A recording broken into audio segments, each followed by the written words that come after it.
Well, folks, this is the fill plug to the AAM or AMR, whatever it is, PTU. So that's the fill plug, and again, takes that tool there, Torx. Got it off. Now let's do a drain and see what we got. Well, folks, that's what it looks like. Forget how many miles on it, but I'll look it up and I'll tell y'all what it is. But that's what it looks like, and I guarantee it's more than 3,000 miles. But that is all that was on the end of that PTU magnetic plug.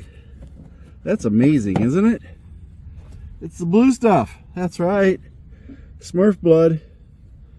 Red line, lightweight, shockproof, folks. That's what you end up with.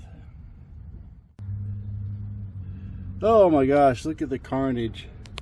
Smurf blood.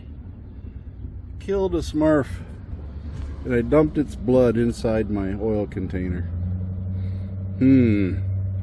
Anyway, we'll fill it up with fresh.